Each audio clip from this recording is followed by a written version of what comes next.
नमस्कार दोस्तों, SMD channel के अंदर आपका बहुत बहुत स्वागत है।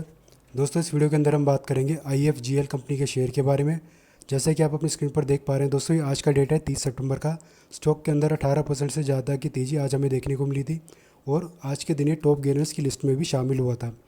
अब दोस्तों, इसके हम ज़रा चार्ट पर चलेंगे एक बार और चार्ट पर चल के समझने की कोशिश करेंगे क्या ये तेज़ी कंटिन्यू रहेगी, क्या है कोई ट्रैप यहाँ पर हमें लगता हुआ देखने को मिल रहा है, हमें बाइंग साइड में बने रहना चाहिए, सेलिंग साइड में जाना चाहिए। अभी दोस्तों, जैसे कि आप देख पा रहे हैं स्क्रीन पर, सबसे पहले तो हम अपने लेवल्स देख लेते हैं दोस्तों, फिर हम बात करते हैं। हमारे जो इंपॉर्टेंट सपोर्ट लेवल है दोस्तों, वो है 218 से 240 पर। दोनों सपोर्ट लेवल मिलकर हमारा डिमांड एज क्रिएट कर रहे हैं। ऊपर में रेजिस्टेंस से पहले 326, उसके बाद है 370 का रेजिस्टेंस। ये दोनों रेजिस्टेंस मिलकर हमारा सेलिंग जोन बनाते हैं और प्रॉफिट बुकिंग जोन भी हम इसको कहते हैं। अब दोस्तों, जिस तरीके की यहाँ पर कैंडल बनी है, बड़ी सी ग्रीन कैंडल आज के दिन हमें बनती हुई देखने को मिली है। इस तरह की कैंडल दोस्तों आज जो बनी है यहाँ पर, आपको मैं बताना चाहता हूँ, मैंने काफ़ी अपनी तरफ से एनालिसिस करने की कोशिश करी यहाँ पर, लेकिन मुझे कोई खबर आती हुई देखने को नहीं मिली स्टॉक के रिगार्डिंग, जिसके चलते इतनी तेज़ी का ट्रेंड यहाँ पर हमें बनता हुआ देखने को मिला। हो सकता है कोई न्यूज़ मेरे से मिस हो गई हो, लेकिन जहाँ तक मैंने कोशिश करी आइडेंटिफाई करने की, फाइंड आउट करने की, कोई भी न्यूज़ मुझे देखने को नहीं मिली इस स्टॉक में, जिसके चलते अचानक से इतना तेज़ी का ट्रेंड यहाँ पर बनता हुआ देखने को मिले। मे भी हो सकता है कुछ मिस हो गया हो, लेकिन अभी तक जब मैं ये वीडियो रिकॉर्ड कर रहा हूँ, कोई ऐसी मेरे को न्यूज़ देखने को नहीं मिल रही है इस स्टॉक के रिगार्डिंग, जिसमें मैं कह सकूँ कि आने वाला टाइम में एक तेज़ी का ट्रेंड और भी हमें देखने को मिल सकता है। लेकिन दोस्तों,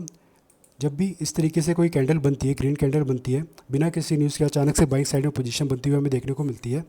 तो जिस स्पीड से बढ़ा है स्टॉक, उसी स्पीड से दोस्तों, एकदम से नहीं लेकिन धीरे धीरे यहाँ से हमें फिर प्रॉफिट बुकिंग भी हमें देखने को मिलती है। तो अभी दोस्तों,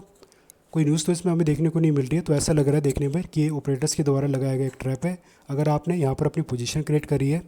और थोड़ा सा ऊपर की तरफ अगर आपने टारगेट लिया, फिर लॉन्ग टर्म के आपने टारगेट ले रखे हैं, तो आपको बताना चाहूँगा दोस्तों, एक छोटी सी प्रॉफिट बुकिंग इस लेवल के आसपास तक आती हुई हमें देखने को मिल सकती है। या फिर हो सकता है थोड़ा सा कल के दिन अगर अप साइड मूव हमें देखने को मिल जाए, तो अपने रेजिस्टेंस लेवल के पास तक ये जाता हुआ देखने को मिल सकता है। तो ऐसे में दोस्तों, हम यहाँ पर सेलिंग साइड में अपनी पोजीशन बनाने के बारे में एक बार के लिए सोच सकते हैं, क्योंकि बाइंग साइड में हम नहीं जा सकते, क्योंकि बाइंग साइड में जाने के लिए ज़रूरी दोस्तों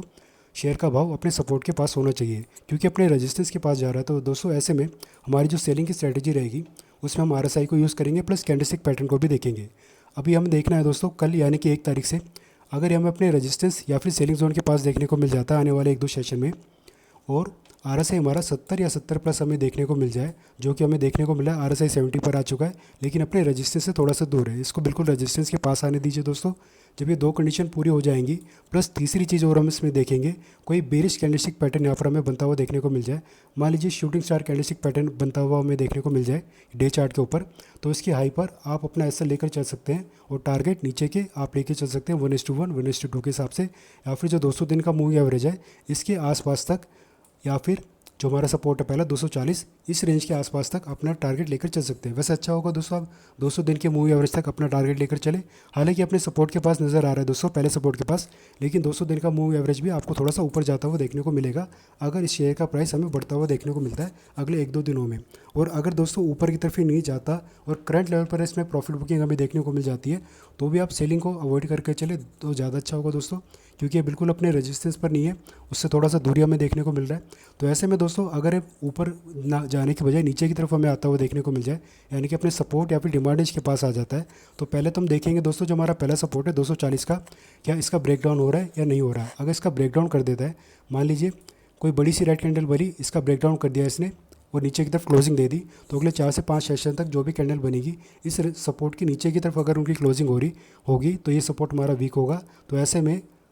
हमारा जो दूसरा सपोर्ट है दोस्तों 218, इसके पास हम देखेंगे अपनी बाइंग साइड की स्ट्रेटजी बनाएंगे, और हमारी जो स्ट्रेटजी रहेगी उसमें आरएसआई का जो लेवल है दोस्तों, वो 25 से लेकर 35 की रेंज के बीच में होना चाहिए। कोई बुलिश कैंडलस्टिक पैटर्न भी यहाँ पर हमें बनता हुआ देखने को मिलेगा। मान लीजिए